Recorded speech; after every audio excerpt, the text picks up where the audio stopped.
It was February 2022 when I was at a 19-week appointment at my OB, and it was just like a routine appointment. She was looking for a heartbeat, and it was going longer and longer without picking up a heartbeat. So she said, I need to put in for a routine or a stat ultrasound at Women's and Babies. And when she left to do that, I said, do we even have like a 25% chance here? And she said, I'm afraid it's less than that. The ultrasound confirmed our worst fears that we had lost our son, Jameson. So the next morning, we scheduled an induction, and it was a long process. And Katie Diller sent me a song that day, I Speak Jesus, and I listened to that song over and over and over again. And we just had so much peace during that day. And at 11:30 that evening, I delivered Jameson.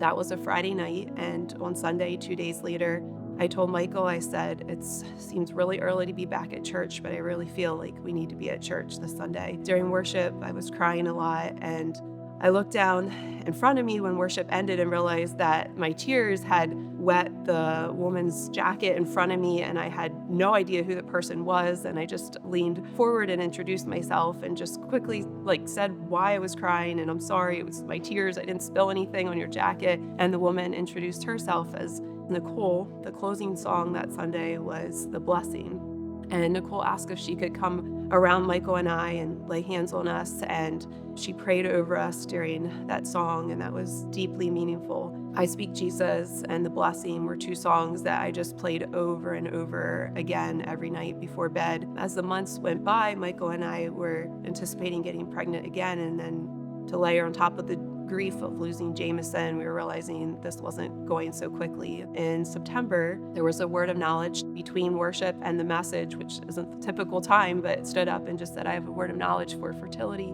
And Nicole happened to be in the service that day, and she found me and she said, can I just lay hands on you and pray over you? It was just such a precious reminder of Jesus saying, I see you in this. Fast forward then to the beginning of November, and Randy Clark was here for a healing service, and Bob Mellinger had another word for fertility, and I went up for prayer again, and he prayed over me, and we found out at the beginning of December that we were pregnant. August 8th, Anderson James was born, or Anders, we call him. He was born on a Tuesday, and we went back to church that Sunday. Again, I told Michael, I said, I know it's early, but I just feel like I need to be at church. And during the worship set, I Speak Jesus was a song that was a part of the set. And then The Blessing was also a part of the set. I just started to weep as I realized that God was confirming that, yes, I answered your prayers with Anderson's birth, but I want you to know that I was also in the grief journey all along. For me, God was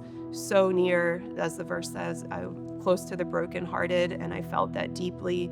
And I experienced that everything I knew to be true of Jesus my entire life held true. He was there with me in my darkest moments that I've ever experienced in my whole life, and he was very real through it all.